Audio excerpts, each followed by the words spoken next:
All right. Yeah.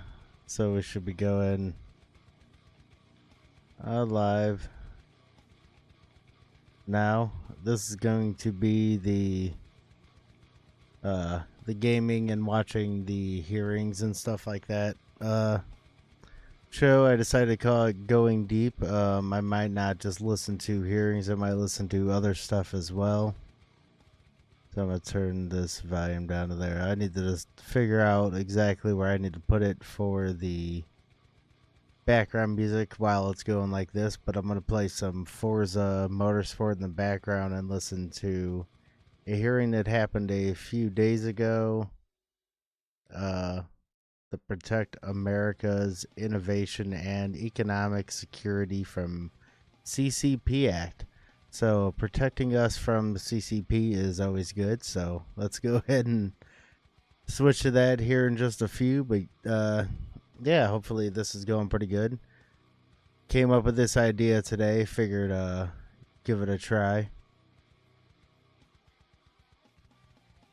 I like being able to come in on the beginning too. Just kind of continue with the music and turn it down. So, oh yeah, got to figure out where to set the intro after that. Probably somewhere around there, maybe 32 or so. So it just kind of goes in the background. So since it is just a tester tonight, I can go right there, timestamp. What are we already 5 minutes in? Okay, so I'll leave the audio right there for that. We can jump into the main game.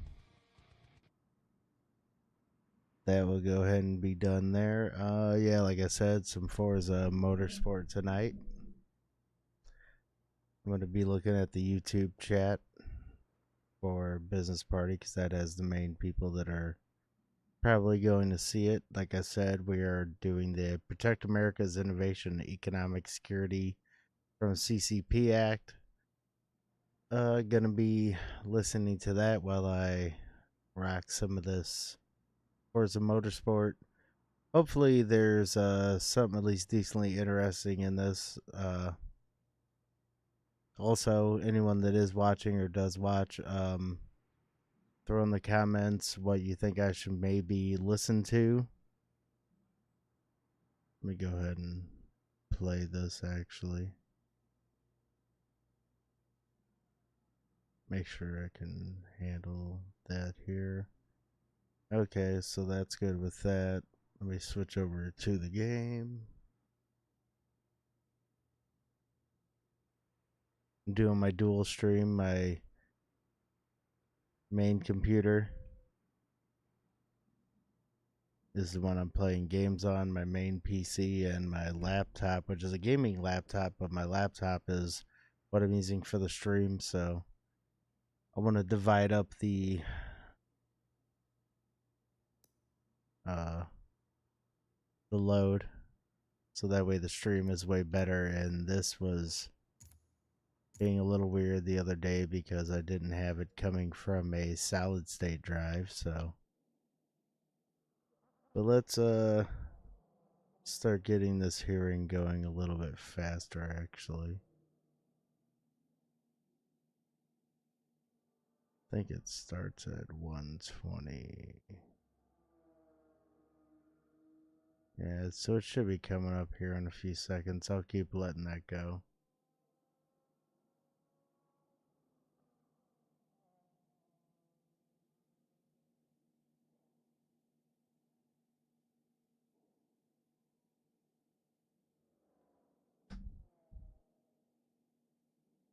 Then I will keep an eye over here.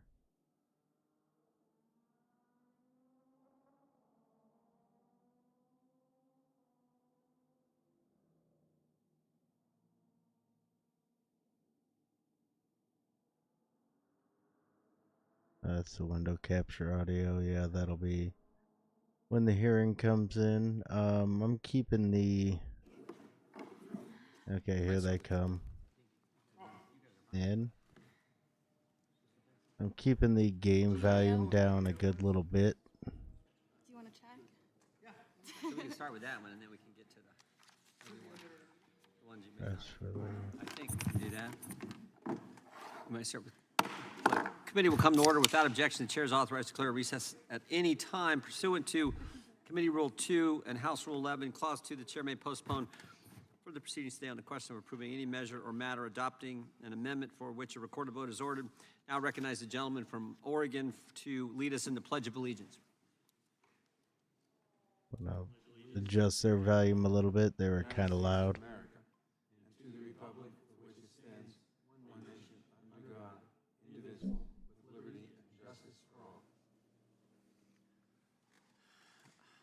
Thank the gentleman. Pursuant to notice, we call up 1398 to Protect America. Excuse me. I want to call up.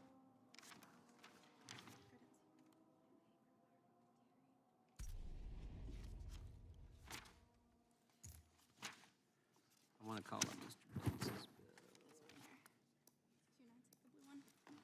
8296 is got it.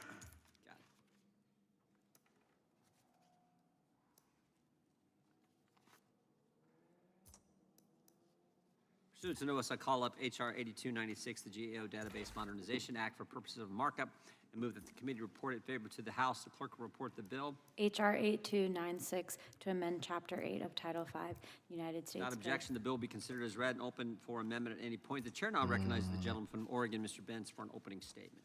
Thank you, Mr. Chair. 8296, the GAO Database Modernization Act of 2024 is an overdue piece of legislation that will add clarity to the database of federal regulations. This bill will help Congress and the American people identify regulations that have been repealed or amended. Under the Congressional Review Act, administrative agencies are required to notify Congress and the Government Accountability Office, known as the GAO, when the agency enacts a new rule. GAO is an independent, nonpartisan agency that works for the Congress. Its purpose is to help the government save money and work more efficiently. The CRA process allows Congress to review and, if necessary, bring a resolution to reject the new rule within a certain time frame. The notification process also allows the GAO to maintain a publicly available database on all federal rules. This publicly available database allows the American people to access information about rules and regulations that govern their lives. Under current law, however, agencies are not required to specifically notify Congress or the GAO if an existing rule is amended or revoked. As a result, regulations appear on the GAO database without any indication that the rule is no longer in effect or has been amended. This bill seeks to fix this problem going forward.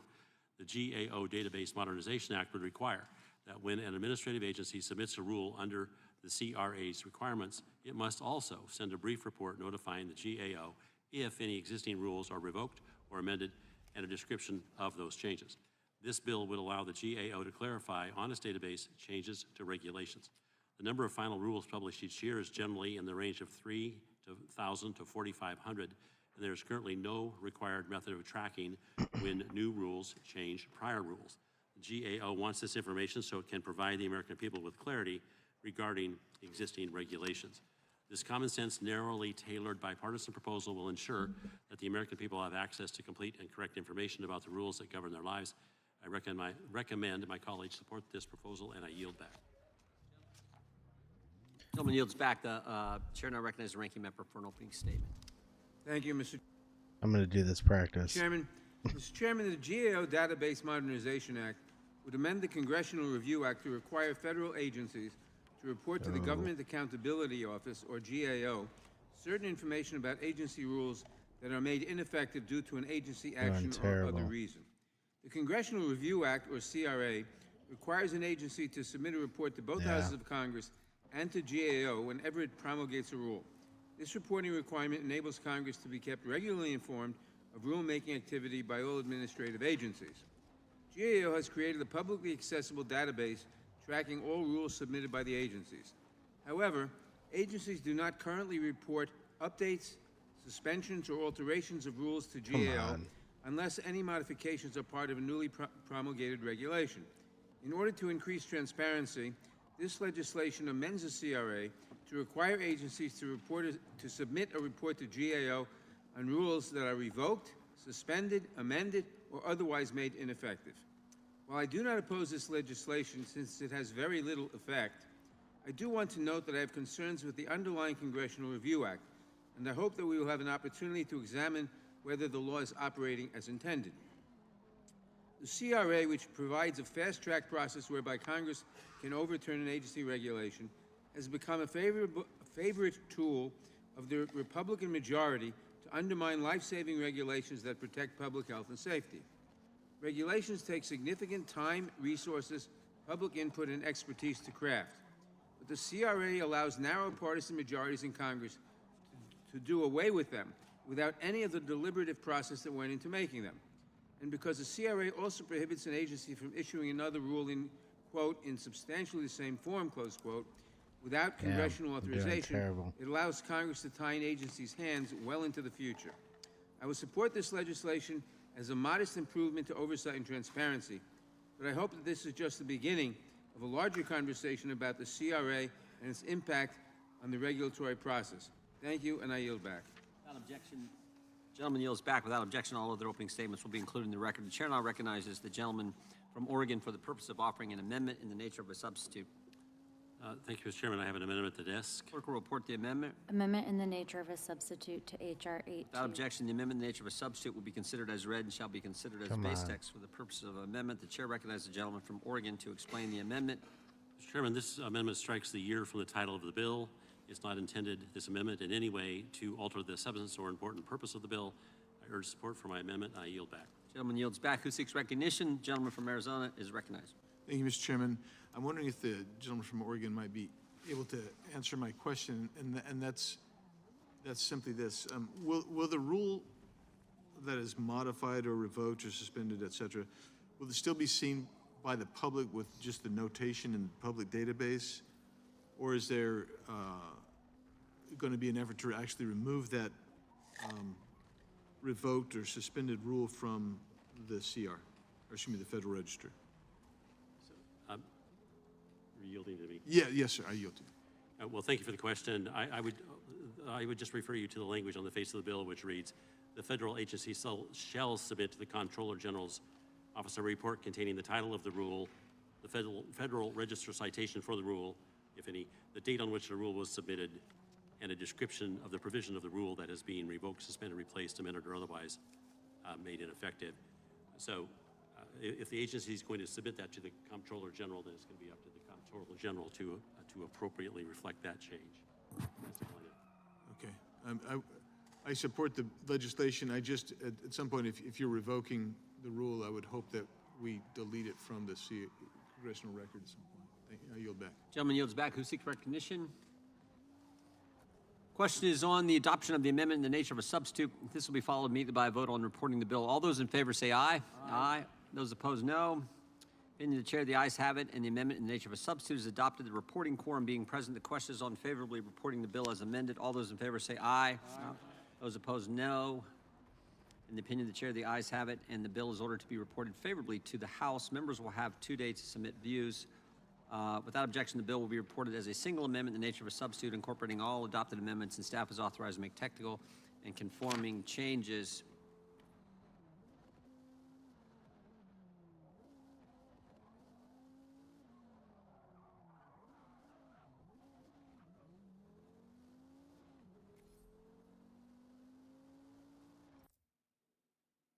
All right, so I can pause that for a minute.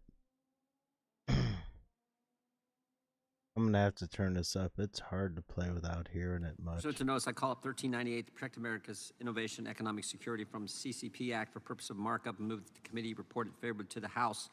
The clerk will report the bill. H.R. 1398. Without objection, the bill will be considered as read and open for amendment at any point. The chair now recognizes the gentleman from Texas, Mr. Gooden, for an opening statement. Thank you, Mr. Chairman. H.R. 1398, the Protect America's Innovation and Economic Security from the CCP Act, focuses our attention on countering the single greatest threat to the American people and our future, the Chinese Communist Party.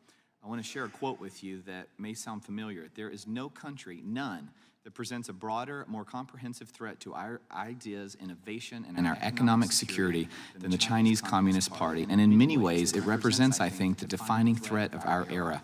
This is not just some ordinary statement, but the testimony before this committee of FBI Director Christopher Wray. Director Wray and the rest of the intelligence community have been echoing these concerns since the turn of the decade, labeling China as the defining threat of our generation. These warnings aren't without merit. In the past 3 years, there have been a significant number of CCP-backed espionage cases perpetrated against the U.S. and U.S. companies. The sectors most frequently targeted by these espionage activities are our intellectual property and academic institutions, which are the bedrock of American innovation. Trade theft alone costs our economy over half $1 trillion annually, and the CCP is responsible for most of that. And while the intelligence community has been sounding the alarm on China's persistent infiltration of our society, economy, and infrastructure for years, little has been done to address the problem. On the contrary, we've taken a step back, and without justifiable reason, we've shuttered programs that prioritize these concerns at a multi-agency level. In its place, we have an unofficial shadow policy to counter the CCP, one that lacks a concrete approach and even worse, lacks accountability. And aside from lacking a proper approach, very little progress has been made under the new policy. No longer having a prioritized focus on the CCP's espionage activities and rolling back dedicated programs to counter these threats only emboldens the CCP. Such a casual, nonchalant approach to arguably the greatest threat of our lifetime is no laughing matter. Now, one of the reasons for the Biden rollback of the Trump policy or the program was the worry for racial consequences. And so we are not naming it what it was named. And I think one of the, perhaps the worst affected from this rollback are those of Chinese ethnicity, because Chinese American citizens and the people of Chinese origin in the United States are identified and disproportionately targeted by the CCP to carry out their schemes. The CCP is also known to target, harass, and trap people, especially those of Chinese ethnicity, who don't play along or are perceived as dissenters, the bar for which is extremely low. And allowing these activities to continue without an appropriate initiative to counter them puts our people, especially Chinese Americans, who are our people, at the greatest risk of being exposed to the CCP's cruel tactics. The CCP initiative under this bill will make the DOJ effectively and actively counter espionage activities in areas most notoriously targeted by the CCP with a comprehensive and well-rounded approach. It sets a clear goal of countering CCP espionage in areas critical to American innovation and national security. To meet these goals, it creates a framework inclusive of interagency cooperation between the DOJ and the FBI for a multifaceted approach. In addition to interagency cooperation, there are reporting mechanisms that keep Congress involved and updated about the DOJ's progress, which ensures appropriate accountability and oversight of agencies under this program. Strong, dedicated, and accountable approach under the program will also discourage and deter new attempts to infiltrate our country. And I urge my colleagues to vote in favor of safeguarding our country, our people, and our future against the greatest threat of our lifetimes and support H.R. 1398. I reserve and yield the balance of my time. Come on. Gentleman yields back. The chair now recognizes the ranking member for a statement. Thank you, Mr. Chairman. Mr. Chairman, in 2018, the Trump Justice Department launched what it called the China Initiative. While it was ostensibly designed to counter efforts by the Chinese government to steal American intellectual property, the program ultimately had few successes. For nearly 4 years, the National Security Division brought a series of unsupportable cases against Chinese academics at the height of their careers. The government was forced to drop many of these prosecutions. Others failed in court. Even more were overturned on appeal. The China Initiative was born out of the understanding that a strategic priority of the United States is countering national security threats from China. Had the DOJ gone in a different direction from this starting point, we might be here lauding the successes of the, quote, Defend U.S. Trade Secrets program, close quote. Instead, the Trump DOJ invested significant resources into targeting individuals of Chinese descent working in the United States, diverting crucial funding and personnel that could have been used to combat economic espionage and trade secret theft across the board. But the China Initiative did not just waste valuable resources. Rather than keeping Americans safe, the China Initiative divided workplaces, ruined careers, and contributed to anti-Asian hate. If you were a person of Chinese descent working in American higher education, you were a suspect. Rather than keeping America safe, the China Initiative divided workplaces, ruined careers, and contributed to anti-Asian hate at the height of the pandemic when tensions were already high. Many of my colleagues who served in this committee during the pandemic remember the vitriol, the careless word choice, and the characterization of otherness directed at Asian Americans during that time. Programs like the China Initiative, with its explicit targeting of Chinese citizens working in the United States, only served to amplify these tensions. For many of us, the clear drawbacks and minimal successes of the program were obvious in real time, and I am proud to say that I opposed the China Initiative throughout its short existence. And I was glad to see the program ended in early 2022 by the Biden administration. Unfortunately, this legislation, which would establish a, quote, CCP initiative, unquote, at the National Security Division, would simply reestablish the China Initiative by another name. My colleagues across the aisle have repeatedly suggested that without the China Initiative, we as a country are not being tough on China. What the majority fails or refuses to realize is that programs like these are wholly ineffective at protecting our intellectual property. In fact, they do the opposite. During its 4-year tenure, the China Initiative stifled innovation by discouraging foreign talent from moving to American companies and prevented Chinese researchers from accepting positions at our institutions of higher learning. We cannot quantify those missed opportunities. There's no way to know what inventions never came to be, but we can realize when we made a mistake and move on. This bill would prevent us from doing so. I appreciate that my colleagues have been circumspect when talking about the national security threat posed by China. But it is imperative that we differentiate the many people who live and work in the United States from the threat posed by the government of China, not just in our words, but in our actions. It is also concerning that this bill would reestablish a pillar of a program that was repeatedly used to target Chinese professors working at American research institutions. Countries around the world send their best and brightest to the United States for education and to perform valuable research in our academic institutions. But instead of welcoming their contributions to our economy and to our society, programs like the China Initiative encourage them to take their training and their talents elsewhere. In a September 2022 report by the Asian American Scholars Forum, researchers found that between December 2021 and March 2022, 42% of the over 1,300 faculty members surveyed nationwide reported being fearful of conducting research in the U.S. Further, 61% felt pressure to leave the U.S., and 45% intended to avoid federal grant applications. It is foolhardy to punish China by harming American innovation, but by discouraging researchers from working here, that is exactly what we did. The IP subcommittee has conducted several bipartisan hearings on the threat posed by the Chinese government's theft of trade secrets. Democrats and Republicans agree that there is a real significant threat to our national security. But this committee has more important things to do than revisit failed Trump-era programs. If anything, we should expend our oversight resources ensuring that the DOJ is not simply following the practices of the China Initiative in all but name today. This legislation would take us in the opposite direction. I oppose the bill. I encourage my colleagues to do the same, and I yield back the balance of my time. Gentleman yields back. Without objection, all other opening statements will be included in the record. The chair now recognizes the gentleman from Texas for the purpose of offering an amendment in the nature of a substitute. Mr. Jordan, have an amendment at the desk. Clerk will report the amendment. Amendment in the nature of a substitute to Without HR. objection, the amendment in the nature of a substitute will be considered as read and shall be considered as base text for the purposes of Let's try amendment. this, Rice. The chair recognizes the gentleman from Texas to explain the amendment. Thank you, Mr. Chairman. What we're doing in this amendment is consolidating objectives and goals in Part A and C of Section 2. We're also substituting the steering committee with a consultation and reporting requirement, and we're removing discretionary authority in prosecuting under the CCP initiative due to concerns regarding the constitutionality of removing the DOJ's discretionary authority. And so instead, we've added a reporting requirement that requires the Attorney General to submit an annual report to House and Senate committees on Homeland and Judiciary. Yield back. Gentleman yields back. Who seeks recognition? Gentleman from Georgia is recognized. Thank you, Mr. Chairman. I move to strike the last word. We've seen this movie before, and it did not end well.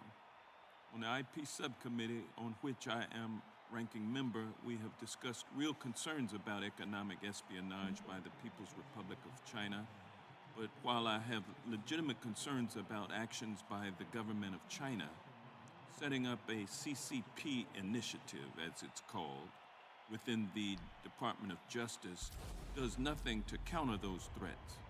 Instead, it would encourage racial profiling, destroy the lives of academics, and create a chilling effect on the United States' attractiveness to international scientists and to people who want to study U.S.-China relations.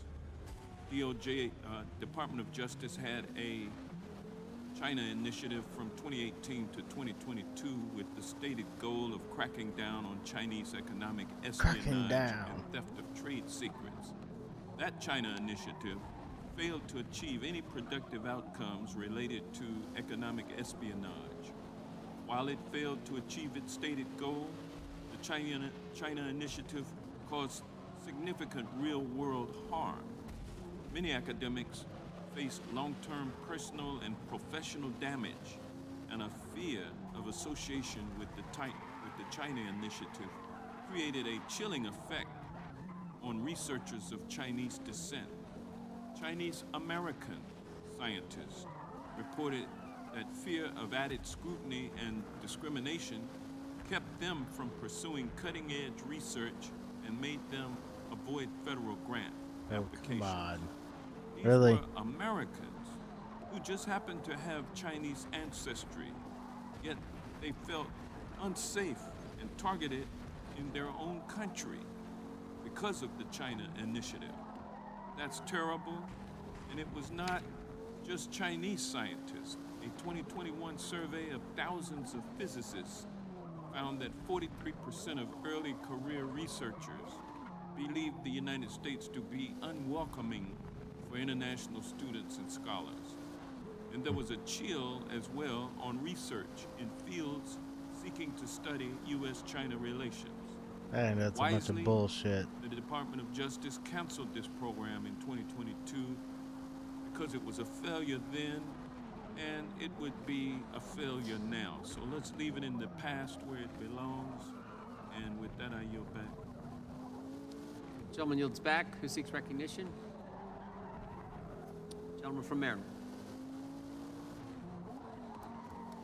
Thank you, Mr. Chairman. I had some concerns just from reading it.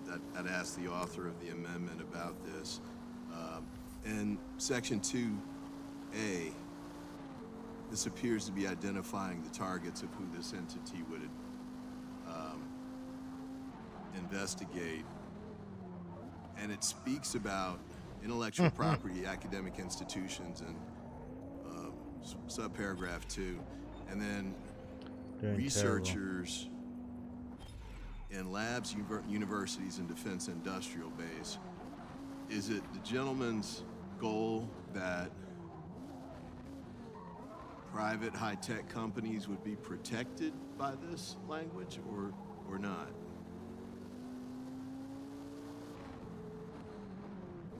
In my view, there's not any specific exclusion for any private company or public company.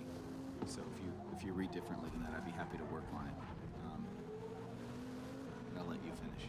Well, no, I'm not disagreeing with the gentleman, but to the extent it becomes, the statutory interpretation becomes, well, if Congress had meant that to be included, they would have included it.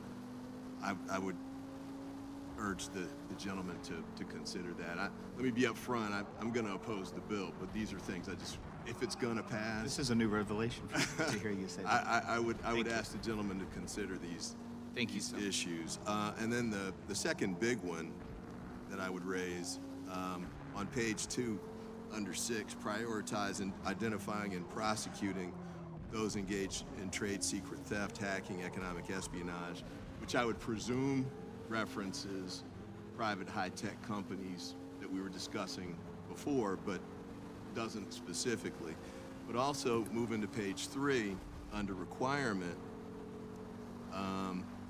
the bill, and I take it the gentleman's goal is to make sure that this entity doesn't do any work or become involved with any other programs or initiatives at the Department of Justice.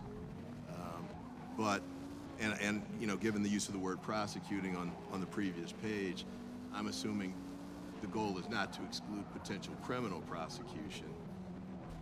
But the way this is written, I don't know that the national security wing of the Department of Justice, just typically they might say, for example, want to bring on one of the U.S. attorneys or combine a national security prosecutor with one that actually does the trial work and taking it to court for a criminal prosecution. as I read this language, that might be precluded, actually.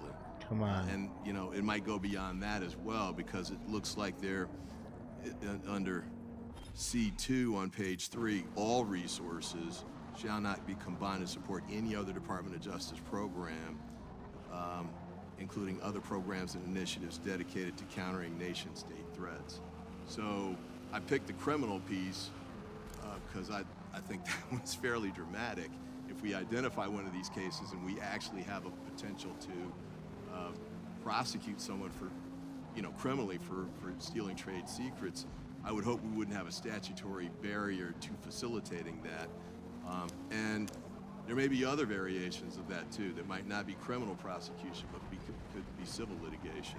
So again, this isn't a bill I'm gonna support for the reasons that were stated by my colleagues over on the Democratic side, but I'd encourage the gentleman to perhaps revise the language on those two things. And I recognize you want to limit the discretion that Maine Justice has in dispensing its resources because you don't like what was done by the Biden administration with respect to whatever the previous initiative was. But this might go too far in the other extreme, even for what you're trying to accomplish. And with that, I yield back. Gentleman yields back. Who seeks recognition? Really? Question is on adoption of the amendment in the nature of a substitute. This will be followed immediately by a vote on reporting the bill. All those in favor say aye. Aye. Those opposed, no. In the opinion of the chair, the ayes have it. The amendment in the nature of a substitute is adopted. Reporting quorum being present. The question is on favorably reporting the bill as amended. All those in favor say aye.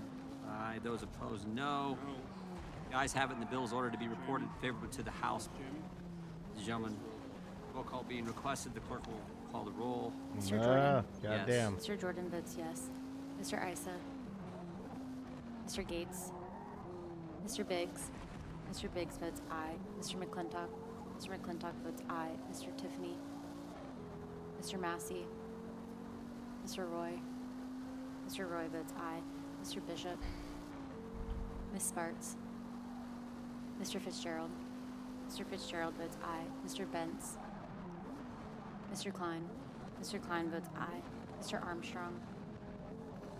Mr. Gooden? Mr. Gooden votes aye. Mr. Van Drew?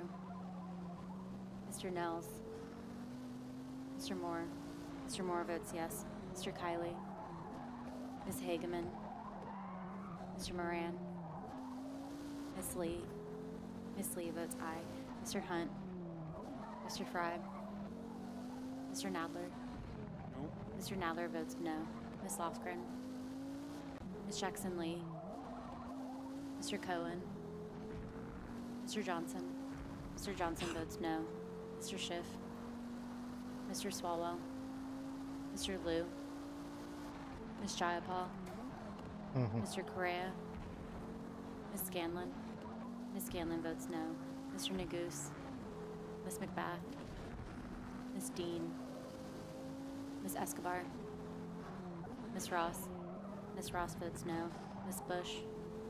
Mr. Ivy? Mr. Ivy votes no. Ms. Ballant? Ms. Ballant votes no.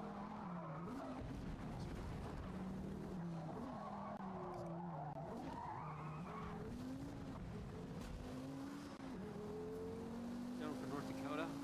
Mr. Armstrong votes yes.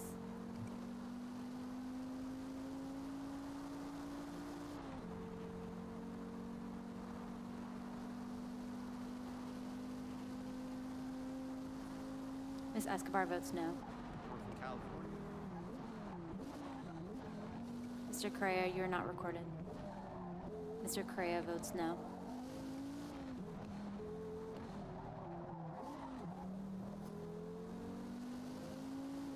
Gentleman from Florida.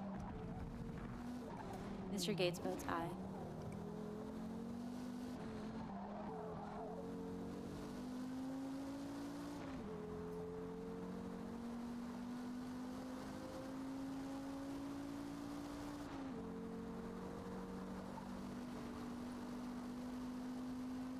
Mr. Bishop votes aye.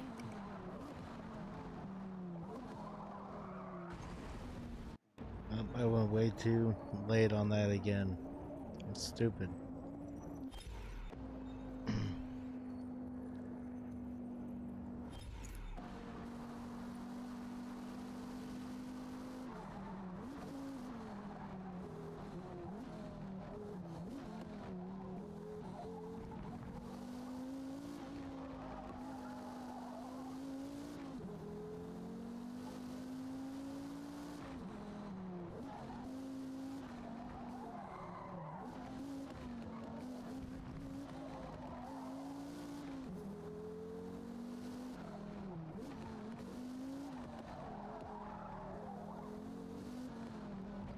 pays attention to that fucking arrow. Duh.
Gentleman from California.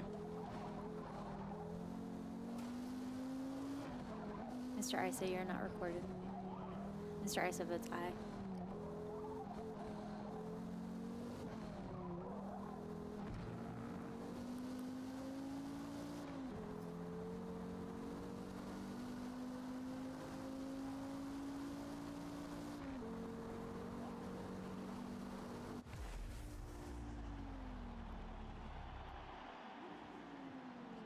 That's surprising.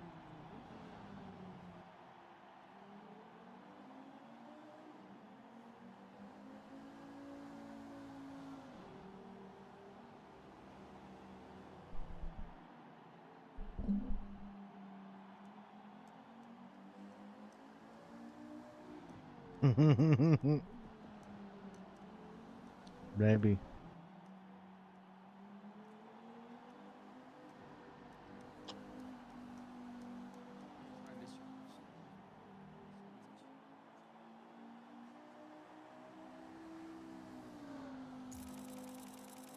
If I could do something on this backwards, that'd be awesome. Driving backwards.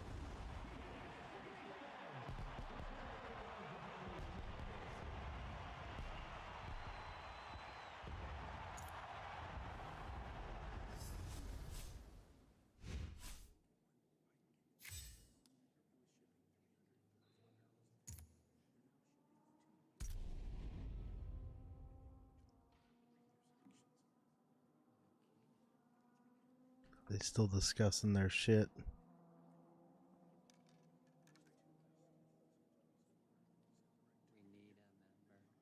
Yeah.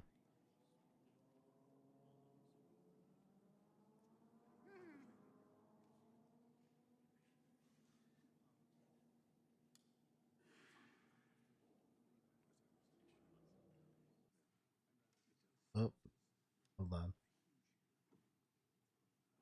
There we go.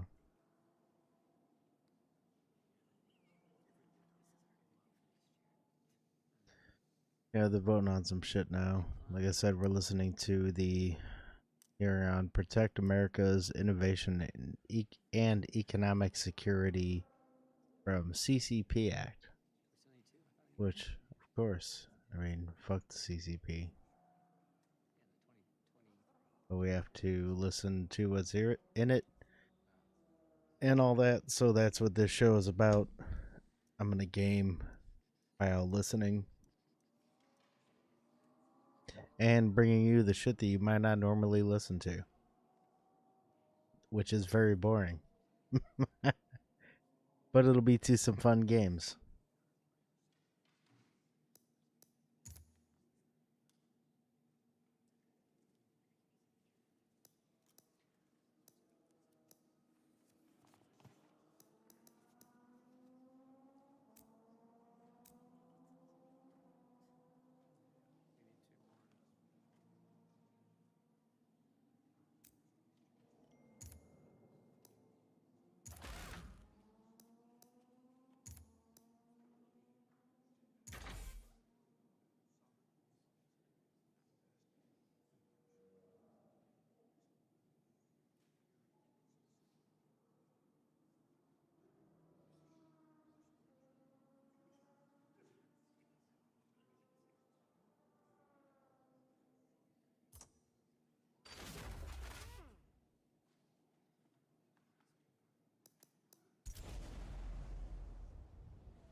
Should I skip practice?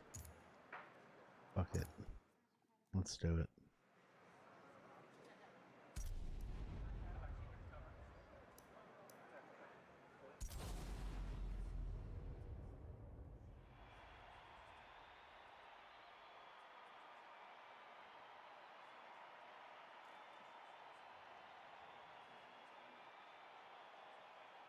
Hey, Caroline, how are you? Only two members.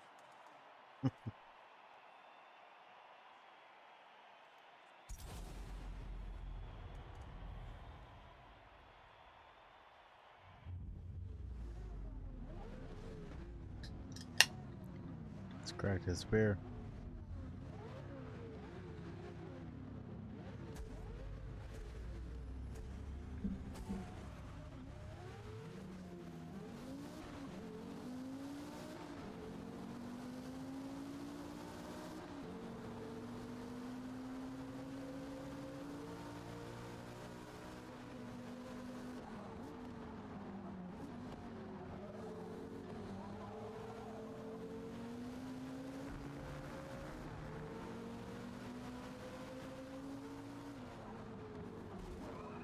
Mm-hmm.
Mm-hmm.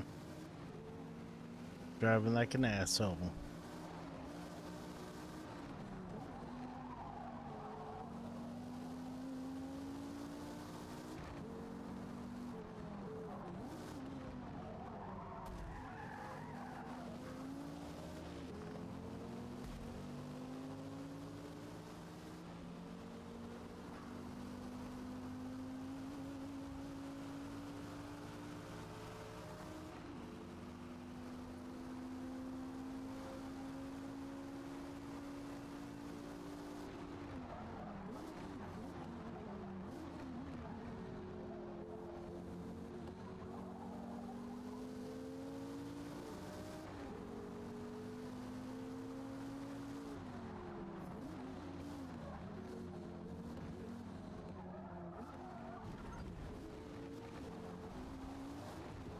Motherfucker.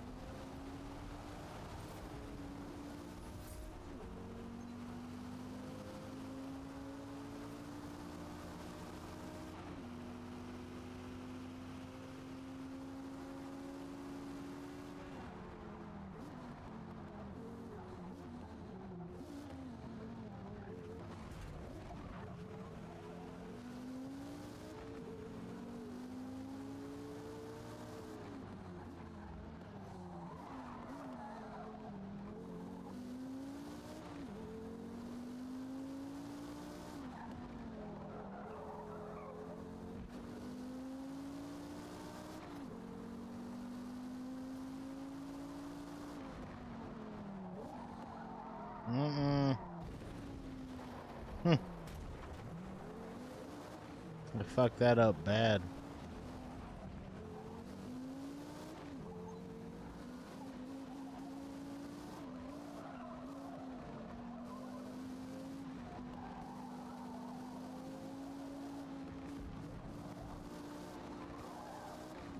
They're still going with that hearing?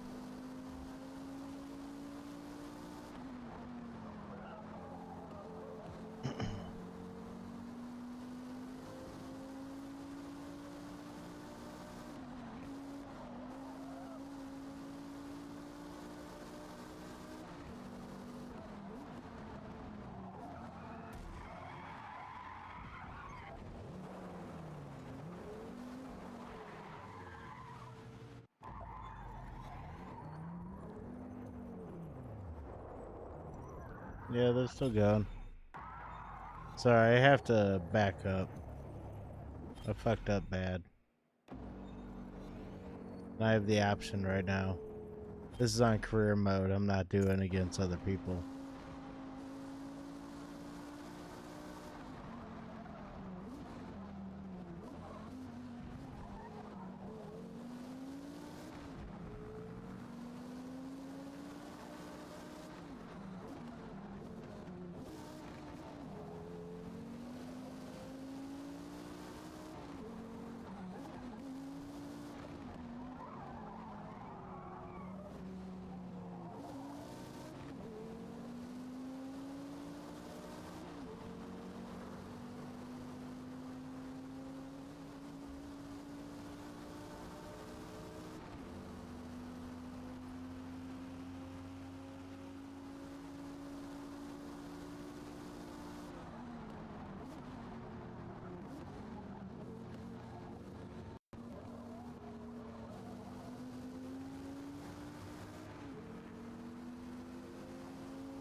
Yep.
One more lap.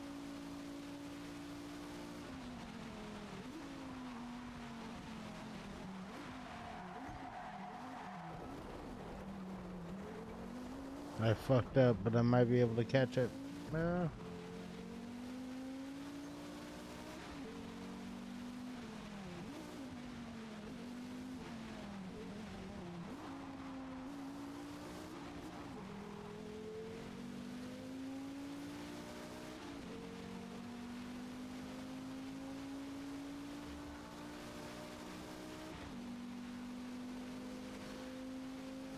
I think they're still waiting on the vote for whatever the fuck amendment they proposed.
Gentleman from Texas. There we go. About damn time. Clerk, Mr. Nels votes yes.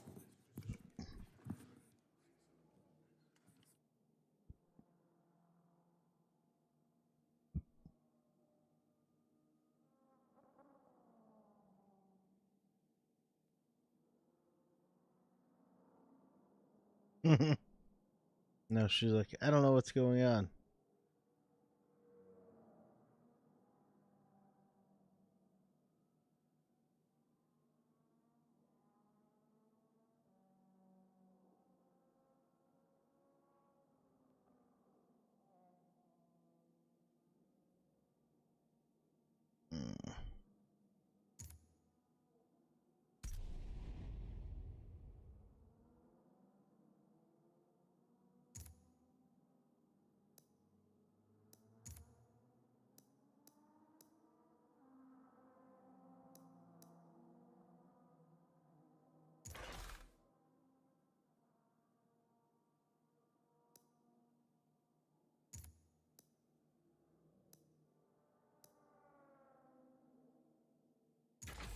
Good enough for now.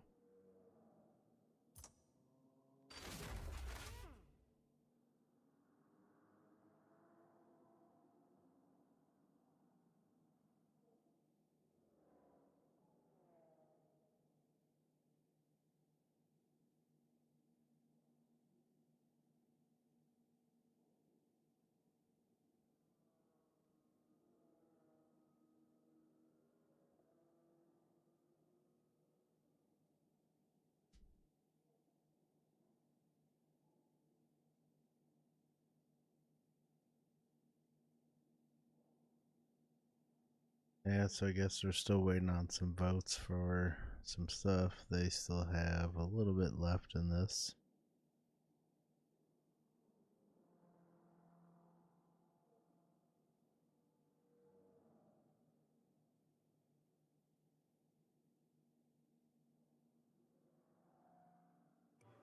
Mr. Kiley, you're not recorded. Mr. Kiley votes aye. clerk will report. Mr. Chairman, there are 15 ayes and 8 noes. The ayes have it, and the bill is ordered to be reported favorably to the House. Members will have 2 days to submit views. Without objection, the bill will be reported as a single amendment in the nature of a substitute incorporating all adopted amendments, and staff is authorized to make technical and conforming changes. Pursuant to notice, I call up H.R. 7909, the Violence Against Women by Illegal Aliens Act, for purposes of markup, and move the committee report it favorably to the House. The clerk will report the bill. H.R. 7909. Without objection, the bill be considered as read and open for amendment at any point. The chair now recognizes the gentleman from California, Mr. McClintock, for an opening statement. Thank you, Mr. Chairman. It's taken less than 3.5 years for President Biden and Secretary Mayorkas to release 5 million illegal aliens into the United States. Now, when you combine that with nearly 2 million gotaways who've evaded apprehension entirely and who've escaped into the United States, the illegal alien population has grown by nearly 7 million. 7 million since Joe Biden was inaugurated in January of 2021. At the same time the borders collapsed, President Biden and Secretary Mayorkas have abandoned any semblance of interior immigration enforcement. In a September 2021 memo, We're gonna Secretary skip Mayorkas practice. made enforcement more difficult for ICE officers. In the Mayorkas memo, training materials obtained by the committee and published in a Judiciary Committee staff report just last month, DHS failed to answer seemingly clear-cut questions, such as whether an alien who served a 20-year drug-related prison sentence or an alien who discharged a firearm outside a police station should be priorities for apprehension and removal. Those are the training materials required for all of ICE's enforcement personnel nationwide. Instead of making clear that ICE officers should carry out their duties to remove criminal aliens from American streets, DHS instructs ICE officers to develop a, quote, full profile of a criminal alien before deciding whether to arrest someone who's in the country illegally. In the training examples, that includes determining whether an illegal alien has high blood pressure or is a caregiver. The Biden administration's immigration absurdity apparently knows no bounds. In an interview with the committee, a former top ICE official recently admitted the Biden administration's policies have made immigration enforcement more dangerous for ICE officers, more difficult to carry out, and less efficient overall. The ICE official even acknowledged that because of the border crisis, fewer ICE officers are available to track down public safety and national security threats because they're left to do border-related paperwork. Here's how that's working out. In fiscal fucked year up. 2019, the Trump administration arrested aliens who accounted for about 5,500 convictions and charges for family offenses. That number dropped from 5,500 to 3,500 in fiscal year 2023. I'll just do that real A quick. 36% decrease. In fiscal year 2019, ICE arrested aliens who were responsible for about 6,500 sex offenses and 5,000 sexual assault offenses. Under the Biden administration in fiscal 2023, ICE arrested aliens responsible for only 5,500 sex offenses and 4,500 sexual assault offenses, drops of 13% in each category. These aren't hypotheticals or simply just numbers. They're a reality for families across the country. Domestic violence remains prevalent in America, with nearly 5.3 million incidents among adult women in the United States each year. That violence results in nearly 1,300 deaths and 2 million injuries every year in the United States. Both the victims and perpetrators include illegal aliens, such as a 26-year-old Mexican national arrested by ICE in February of 2024 for a domestic violence conviction, and a 40-year-old Salvadorian national arrested for punching, choking, and threatening to kill a woman if she cooperated with authorities. This violence also extends to children. In February, an illegal alien was arrested in Alabama for allegedly raping a 14-year-old girl who, quote, could not consent to the intercourse as she was, quote, physically helpless or mentally incapacitated. That's In April, disgusting. an illegal alien was arrested in Indiana for allegedly breaking into a Michigan mobile home park and sexually assaulting 2 young girls. And just earlier this month, authorities arrested a 20-year-old illegal alien for allegedly snatching an 11-year-old girl off the street in front of her Lake Worth, Florida home and sexually assaulting her. According to local officials, the Guatemalan national crossed the U.S.-Mexico border in early January, made his way to Florida shortly thereafter, and does not have an immigration court date until 2027. That's Joe Biden's immigration legacy. More unvetted aliens released into American communities, more criminal aliens on American streets, and more Americans endangered by radical, reckless policies. It seems the real war on women is perpetrated by the president's open border policies, which allow more sexual offenders, domestic violence offenders, and child abusers not only into the country, but also to remain in the country indefinitely, free from fear of deportation. American people can end this nightmare in a few months. If voters choose to fix this crisis in November, Republicans have proposed new laws that will allow the next president to secure the border and increase interior immigration enforcement beginning on day one. H.R. 7909 is just one of many of those bills. Jesus Christ, I'm doing terrible. This measure, the Violence Against Women by Illegal Aliens Act, makes crystal clear that illegal aliens who commit sex offenses are inadmissible to and removable from the United States. The bill also fixes a discrepancy in current immigration law by creating a ground of inadmissibility for domestic violence and mirror the existing ground of removability for the same offenses. The bill also expands the current ground of inadmissibility for domestic violence by cross-referencing an existing statutory definition of sex offenses. Although many aliens can already be found inadmissible to and removable from the United States for certain sex offenses, domestic violence offenses, H.R. 7909 expands and clarifies the conduct for which an alien can be found removable from the country. The time is now to take seriously the danger of criminal aliens in the United States. Anything that makes it easier for adjudicators and officials to ensure a criminal alien's arrest and removal should receive overwhelming bipartisan support, particularly when it comes to sex offenses. Holy shit. I urge my colleagues to support the Violence Against Women by Illegal Aliens Act. It is simply common sense, and I yield back the balance of my time. Gentleman yields back the ranking member's recommendation. Thank you, Mr. Chairman.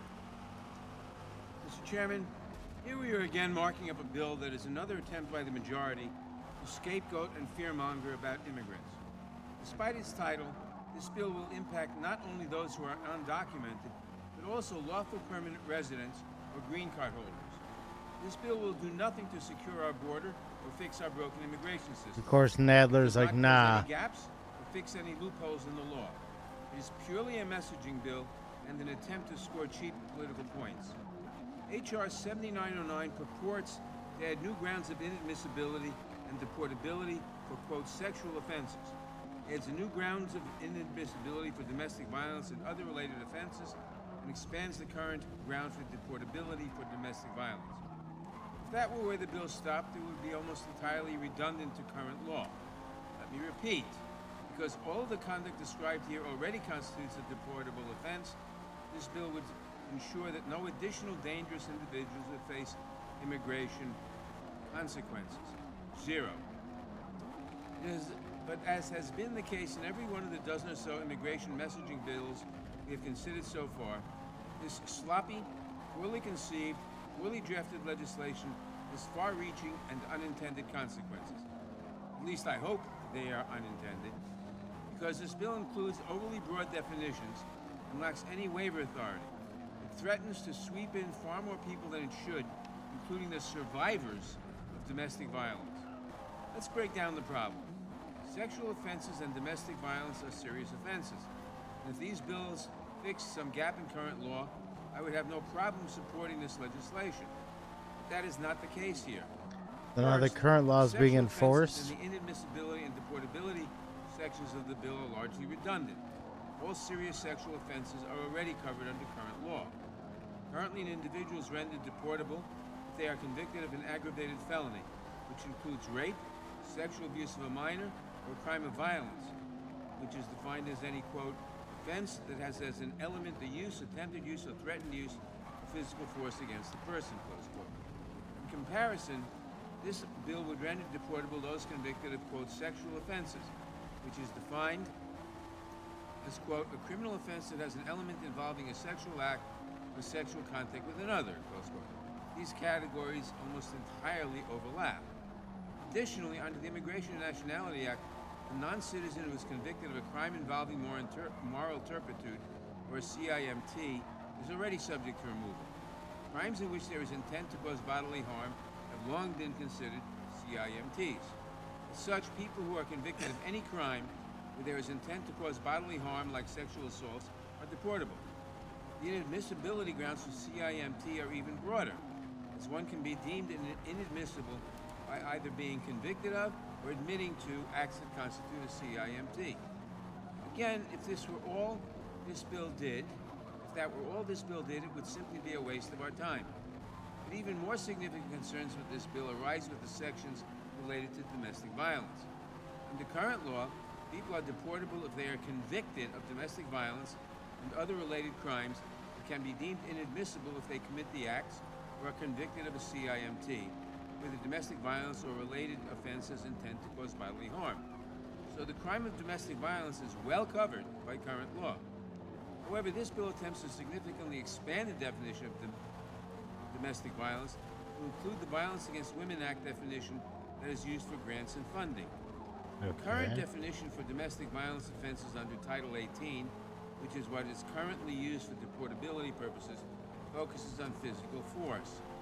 In contrast, the broader VAWA-based definition used in this bill would lead to more people being ineligible for status or subject to deportation, and would sweep in a broader range of behaviors, including criminal charges where there might be any coercive actions, including economic coercion and coercive control. Is that such a bad This will thing, though? likely implicate survivors of domestic violence who have used violence in self-defense, or who were accused by their abusers and were either unable to defend themselves or pled guilty to avoid having to go through the court process. The VAWA definition I was don't know about never that. intended to be used as a criminal statute or to capture only criminal behavior. We know this because the statute specifically says it includes, quote, a pattern of any other coercive behavior committed, enabled, or solicited to gain or maintain power and control over a victim, including verbal, psychological, economic, or technological abuse that may or may not Goddamn. constitute criminal behavior, close quote. And you do not have to take my word for it. Nearly 180 national and local groups as part of the Paying National attention to Task Force that Against fucked Sexual me and up. Domestic violence echo these same concerns in their letter opposing this legislation. I ask unanimous consent to submit their letter for the record. Objection. By layering immigration consequences onto the existing challenges of talking about domestic abuse, this legislation will almost certainly create a chilling effect in immigrant communities with regard to the reporting of crimes of domestic violence. Further, this bill attempts to create a new ground of inadmissibility for domestic violence, which does not require a conviction and does not have any of the exceptions that currently exist in the deportability grounds. Under current law, when an individual is convicted of domestic violence or stalking, and therefore becomes deportable, there are exceptions if the government finds that the individual is not the primary perpetrator, is acting in self-defense, or the crime did not result in serious bodily injury. While domestic violence advocates have concerns about the effectiveness of these waivers, such waivers are not even an option in the new inadmissibility grounds under this bill, which means it would certainly lead to survivors being deemed inadmissible, given the expansive definition of no conviction requirement. That is why so many domestic violence organizations oppose this legislation. We anticipate even more will voice their opposition if this bill ever makes it to the House floor. This bill is dangerous. I wish my Republican colleagues would work with us to fix our immigration system instead of moving these pointless messaging bills and attempting to score cheap political points. I urge my colleagues to oppose this legislation, and I yield back. Gentleman yields back without objection. Other opening statements will be included in the record. The chair recognizes the gentleman from California for the purpose of offering an amendment in the nature of a substitute. Thank you, Mr. Chairman. I have an amendment to this. Clerk will report the amendment. Amendment to Without the objection, amendment. the amendment in the nature of a substitute will be considered as read and shall be considered base text for the purpose of the amendment. The chair recognizes the gentleman from California to explain the amendment. Thank you, Mr. Chairman. This amendment more clearly cross-references the specific crimes delineated in the ground of removability for domestic violence that are not currently explicitly listed as grounds of admissibility. These crimes include stalking, child abuse, child neglect, child abandonment, and protection order violation. By adding these crimes to the grounds for inadmissibility, the Violence Against Women by Illegal Aliens Act ensures that dangerous criminal aliens can be removed from the United States. That's more than a messaging bill. That's a matter of protecting the people of our country. I yield back. Gentleman yields back. Who seeks recognition?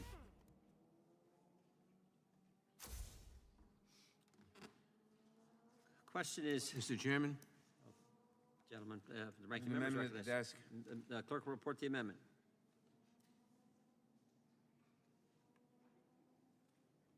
Amendment to the amendment in the nature of a substitute to H.R. Amendment to the 7909, amendment. offered by Mr. Nadler. Page 2, line 2, insert. Without objection, the amendment will be considered as read. The gentleman from New York is recognized to explain his amendment. Mr. Chairman, as I discussed in my opening statement, this bill is an ill-conceived attempt to look tough on immigration while actively harming the very community this legislation purports to protect. Survivors of domestic violence are often counter-accused by their abusers and will often plead guilty to avoid court or jail time. Nearly 180 national and local groups that advocate for survivors of sexual and domestic violence have come out against this bill because it fails to protect the people who fall into that scenario.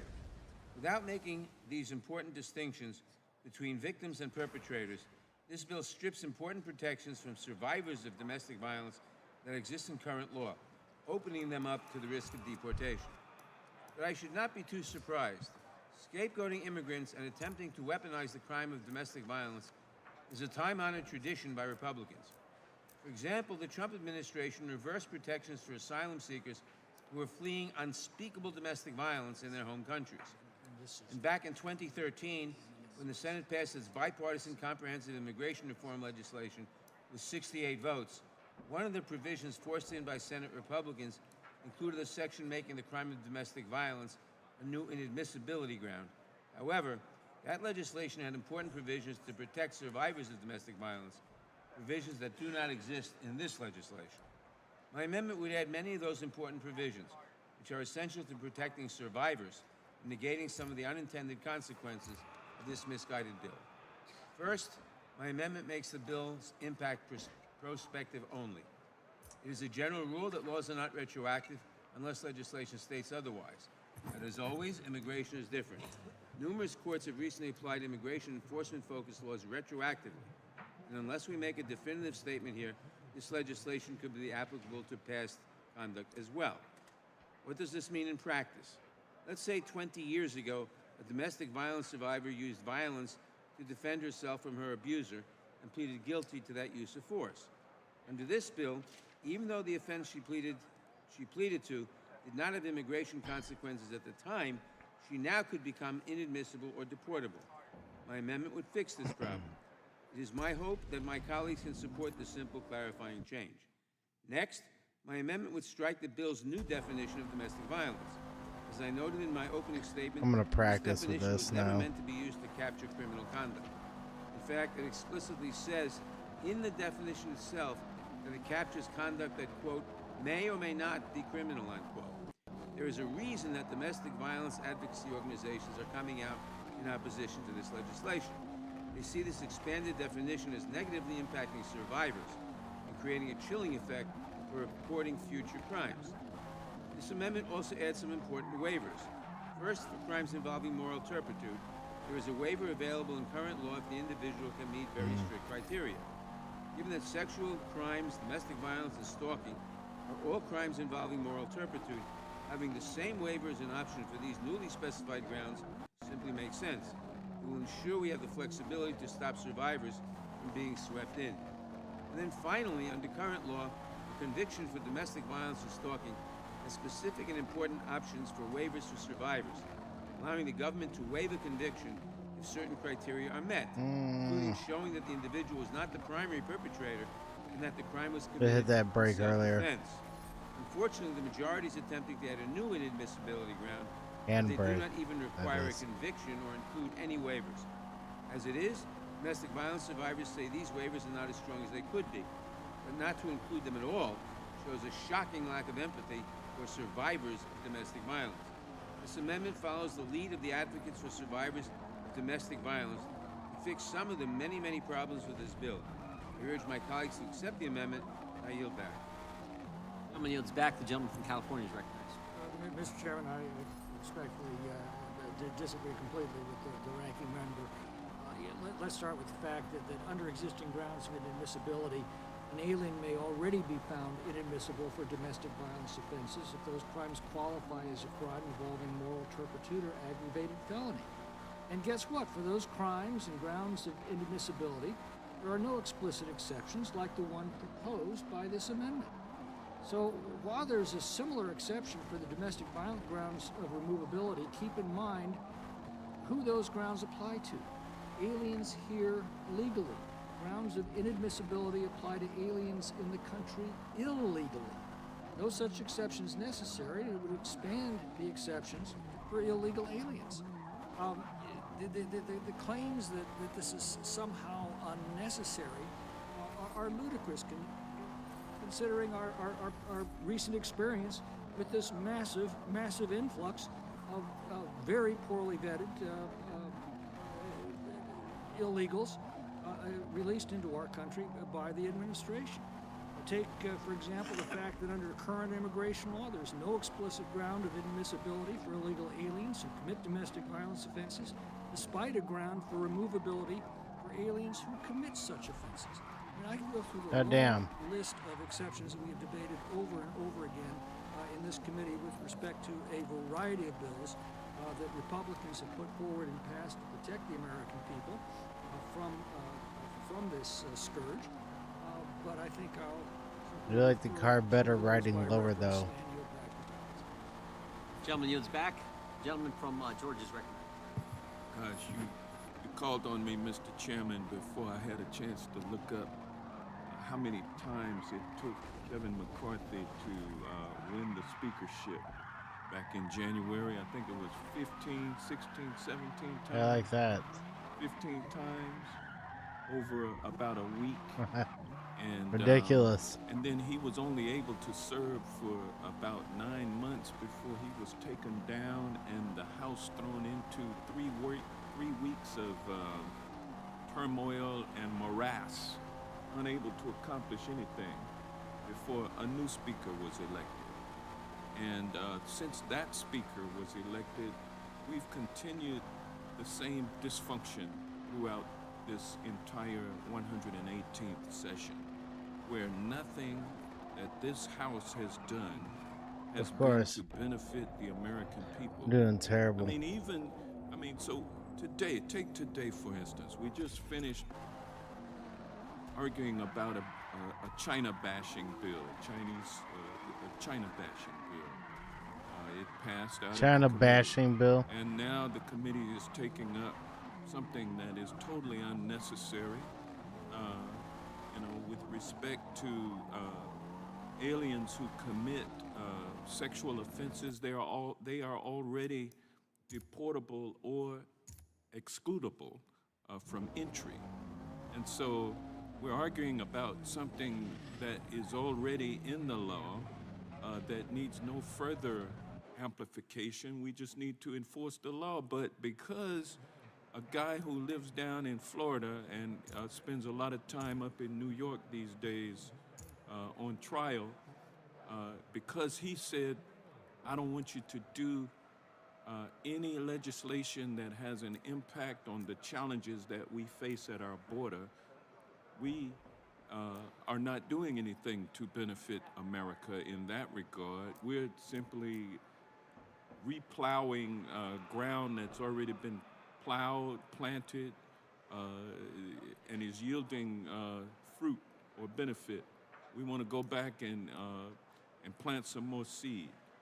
It's totally unnecessary, especially when we do have a situation at the border challenges that need to be addressed, but this Congress won't do it. This House won't do it. This House won't look into a question that many Americans have asked, which is why are, even though prices are coming down, but why are they so high?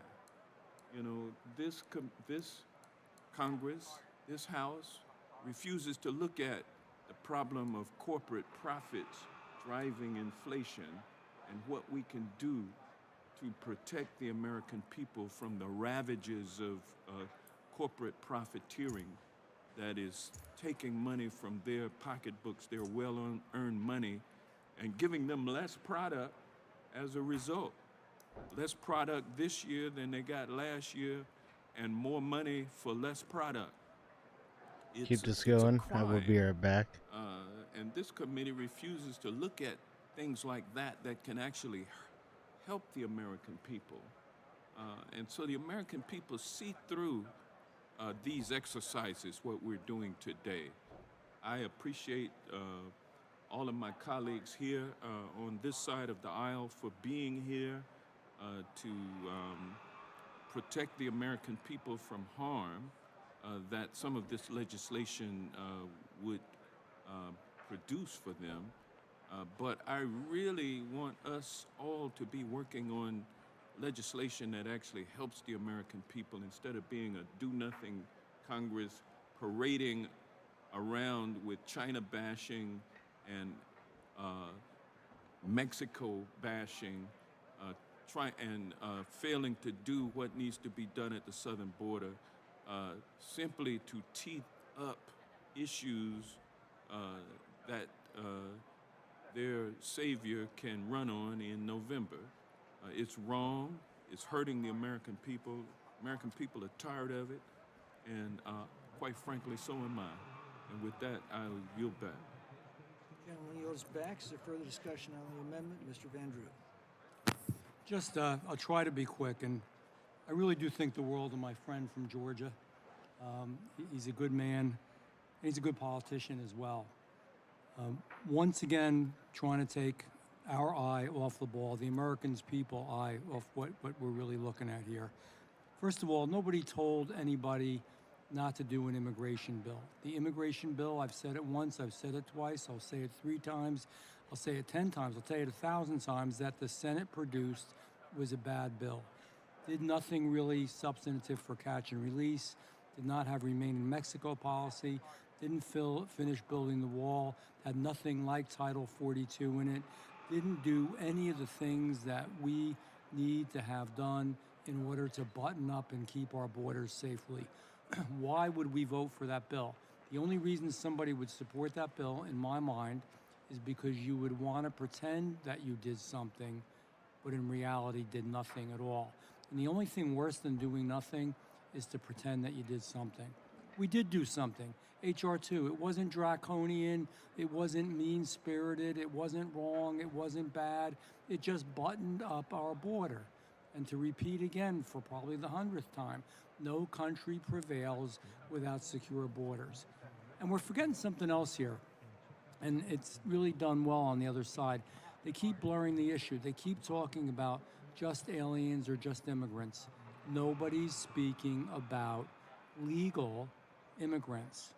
We are speaking about illegal immigrants. And it is a real problem. And I'm not going to list the crimes that they've committed. I'm not going to list the amount of money that it's cost us in taxes. It's cost our entire American community around the country.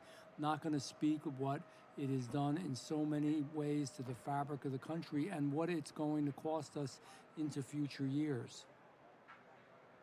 We are going to continue to do bills like this, and I laud the author of the bill because we have to say it over and over and over again, because women are being attacked by illegals. Now, they're being attacked by legal people too, but the point is, we've asked for more trouble when we ask for people to be here, open our borders. We don't know who they are, where they're going, what they're doing.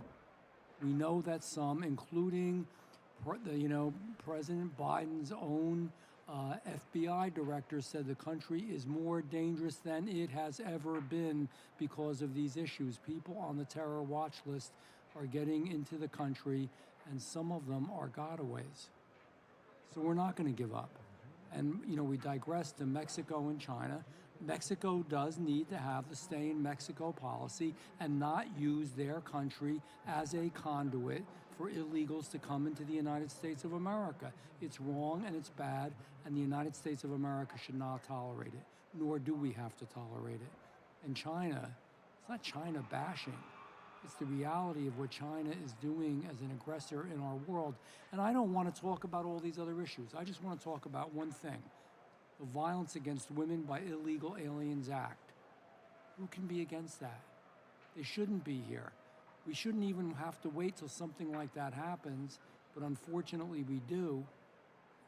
So at least, for God's sake, the very minimum, when this does happen, this person should be detained, go through due process, and then deported. It's that simple. It's no more complicated than that.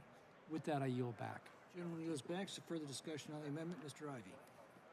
Thank you, Mr. Chairman. At one quick point about my friend from New Jersey's comments, and then I'll get to the actual legislation. But, the comment about the Senate bill, the bipartisan Senate bill being a bad bill, love it or hate it. I didn't love it necessarily either, but you can bring it up and amend it. All of the things you keep saying it's missing, you can add those as amendments. And I think we've demonstrated pretty clearly and repeatedly in this committee that pretty much any amendment the Republicans want, they can put on a bill. But Will you yield for like 5 seconds? I got a lot of ground to cover. If I got some at the end, 5 seconds. I'll yield to you. Those amendments that would make it would become HR 2, HR 2. The gentleman has not my yielded, time. Mr. Let me reclaim my time. Mr. Ivey. With respect to the underlying amendment, here's the scenario that I dealt with as a prosecutor. Man beats woman. There's an intimate relationship. Let's say they're married or boyfriend, girlfriend. Woman calls police, 911. Police come and arrest the man. He gets charged with whatever the level of offense, simple assault, domestic violence charges. It would vary from jurisdiction to jurisdiction. He gets released on usually there's a protective order that's included, but he's released usually on personal recognizance. He contacts an attorney. Attorney says, file cross charges against the woman who charged you. So he goes to the court. You can do this in Maryland without even involving law enforcement. You just go to a commissioner, file the charges, and as long as the charges have all the elements of the offense, the commissioner is required to forward it through so that it gets on the criminal prosecution track. And depending on what the charge is, that can lead to the issuance of an arrest warrant against her. But the bottom line perspective, though, for folks we're talking about in this and the people who are raised in this letter that the chairman referenced from the National Task Force to End Sexual and Domestic Violence. And I'm back. The big complication becomes immigration status. So sometimes this defendant will hire a defense counsel who will then approach the woman and say, you know what, if these cases go forward, you could end up getting deported and being separated from your children.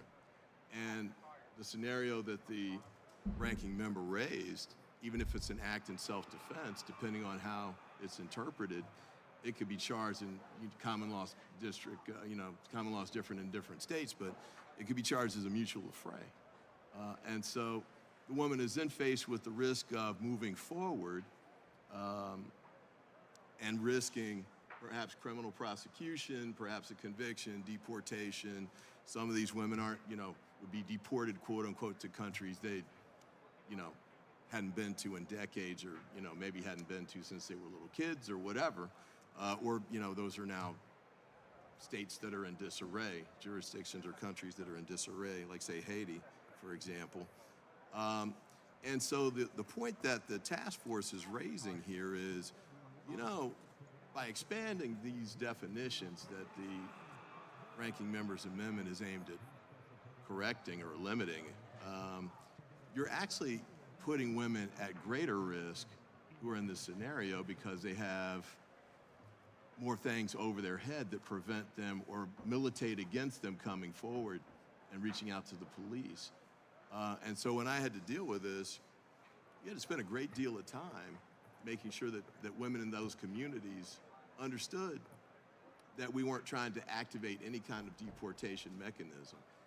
And that was really important for more serious offenses too, like say murder, where you had this, not applicable to this regulation or this amendment here, but the conventional wisdom gets out in the community.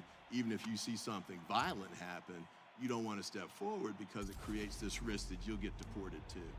So I understand the underlying goal here of the gentleman's amendment, but I would encourage you to rethink it. I'm going to vote against it for the reasons I've stated. It actually creates an environment that undermines the ability to prosecute these cases and makes it less likely that women who are in this scenario are going to come forward, especially when you have The gentleman yield. the protective order language. Yes, I will. I assume you meant you were going to vote against the bill before the amendment. I'm sorry. I will vote against the bill, but at least adopt the amendment to help to correct that issue. And I apologize to the chair for running over, and I yield back. This time has expired. Is there further discussion on the amendment? Seeing none, the question is on the amendment offered by the ranking member from New York. Those in favor say aye. Those opposed say no. No. In the opinion of the chair, the noes have it. And the amendment Come on, dude. 3-2. Recorded votes This fucking requested. dickhead. Mr. Jordan, Mr. Isa, Mr. Gates, Mr. Biggs, Mr. McClintock. Mr. McClintock votes no. Mr. Tiffany. Mr. Tiffany votes no. Mr. Massey. Mr. Massey votes no. Mr. Roy. Dude. Mr. Bishop. Mr. Bishop votes no. Ms. Sparks. Mr. Fitzgerald. Mr. Benz. That's ridiculous. Mr. Benz votes no. Mr. Klein. Mr. Klein votes no. Mr. Armstrong. So Mr. right Armstrong behind. votes no. Mr. Gooden. That was stupid. Mr. Van Drew. Mr. Van Drew votes no. Mr. Nels. Mr. Nels votes no. Mr. Moore. Mr. Moore votes no. Mr. Kiley. Mr. Kiley votes no. Ms. Hageman. Mr. Moran. Ms. Lee. Mr. Hunt. Mr. Fry. Mr. Fry votes no. Mr. Nadler. Aye. Mr. Nadler votes aye. Ms. Lofgren. Ms. Jackson Lee. Mr. Cohen. Mr. Johnson. Mr. Johnson votes aye. Mr. Schiff. I really need to get Mr. deep Swallow. into this game again. Mr. Liu. Ms. This is Jayapal. Forza Motorsport, Mr. Correa. by the way. Ms. Scanlon. Anyone watching here at the end. Ms. Scanlon votes aye. Mr. Neguse. Ms. McBath. Ms. Dean. Ms. Escobar, Ms. Ross, Ms. Bush, Mr. Ivy. Mr. Ivy Going votes aye. deep. Ms. Ballant. Ms. Ballant votes aye. Ms. Hageman, you are not recorded. Ms. Hageman votes no. Mr. Gooden votes no. Of course, I fucked up right there. Real bad. Alright.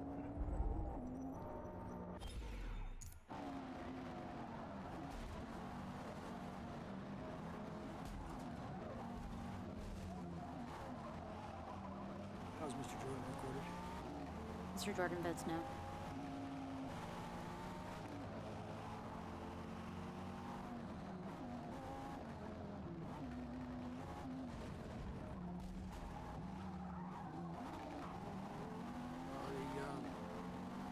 The report. Mr. Chairman, there are 5 ayes and 15 noes. The amendment is not agreed to. Is there any further discussion on the amendment in the nature of the substitute? Seeing none, the questions on the adoption of the amendment in the nature of a substitute. This will be followed immediately by a vote on reporting the bill. Those in favor say aye. Aye. Those opposed say no. In the opinion of the chair, the ayes have it, and the amendment in the nature of a substitute is adopted. Reporting quorum being present, questions on favorably reporting the bill as amended. Those in Do favor way say better aye. on those turns. Aye. Those opposed say no.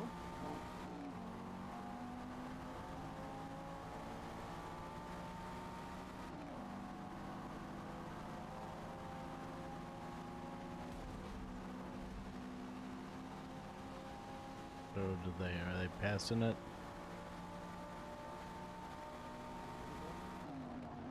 The chairman calls for a Goddamn. recorded vote. The secretary call the roll. Mr. Pay Jordan. attention to what's going on Mr. this Jordan now. votes yes. Mr. Isa. Mr. Isa votes yes. Mr. Gates. Mr. Biggs. Mr. McClintock. Aye. Mr. McClintock votes aye. Mr. Tiffany. Mr. Tiffany votes aye. Mr. Massey. Mr. Massey votes aye. Mr. Roy. Mr. Roy votes aye. Mr. Bishop. Mr. Bishop votes aye. Ms. Sparks. Mr. Fitzgerald. Mr. Fitzgerald votes aye. Mr. Bentz. Mr. Klein. Mr. Klein votes aye. Mr. Armstrong.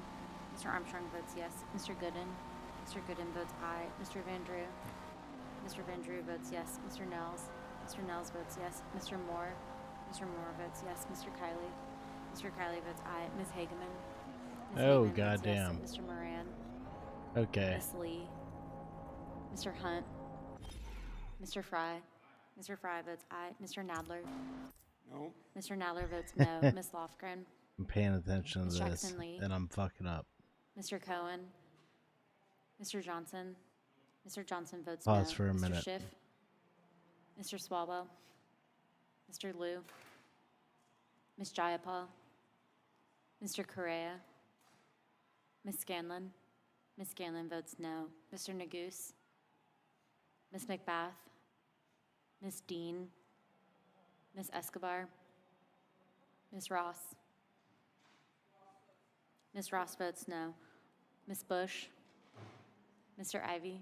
Mr. Ivy votes no. Ms. Ballant. Ms. Ballant votes no. Mr. Gates votes aye. Mr. Benz votes aye.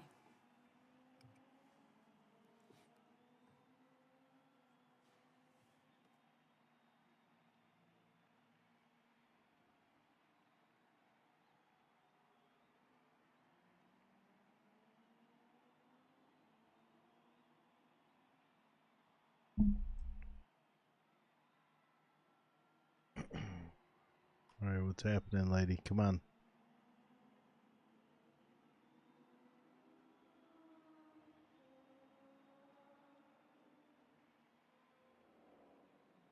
Clerk will report. Well, first, have all members voted? Clerk will report. Mr. Chairman, there are 19 ayes and 6 noes. 19 ayes and 6 noes. The ayes have it. The bill is ordered to be reported favorably to the House, and members will have 2 days to submit views. Without objection, the bill will be reported as a single amendment in the nature of a substitute incorporating all adopted amendments, and staff is authorized to make technical and conforming changes. That concludes the committee's business for today. If there's no further business, the committee stands adjourned. Yeah, I check on the to his left. Looks like she's ready to leave. And with that being said, let's go ahead and cut that. Let's go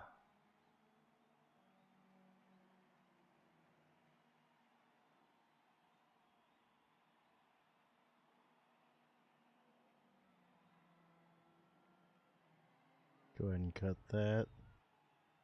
And I think I'm just gonna game on this for a little bit and not actually concentrate, but so I guess the bill was adopted. Protect America's Innovation and Economic Security from CCP Act.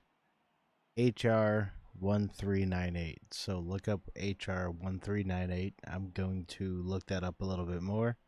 But it sounded like it was pretty fucking good to me, as long as it's protecting us, you know?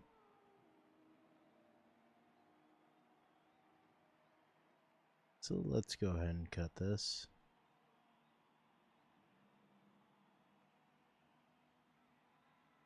The background. You can still see.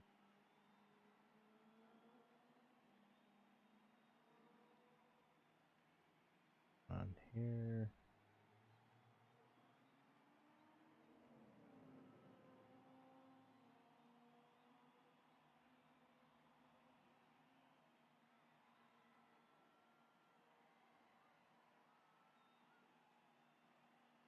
I moved my camera around and stuff, so it is a little bit different too. So we'll see how that goes. I still need to adjust some things with that. This needs to go up though.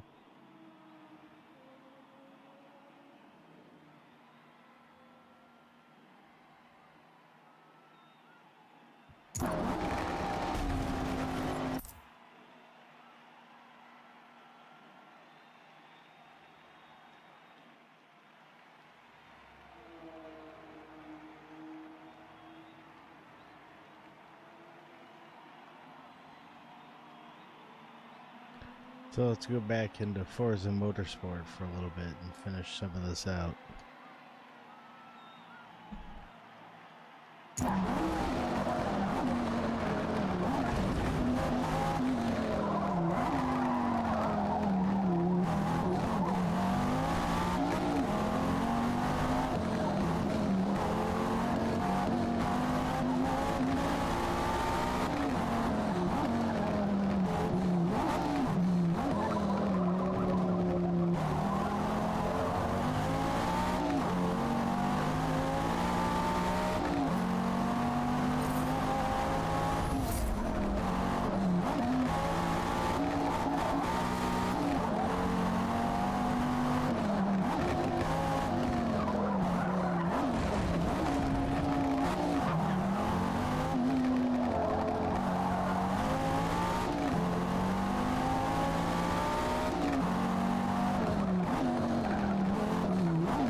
Oh shit, I fucked up.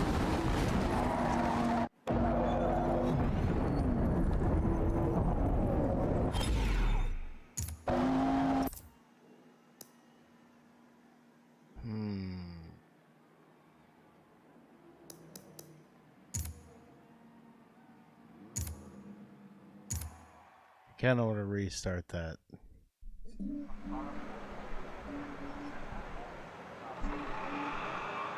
Actually be able to pay attention now.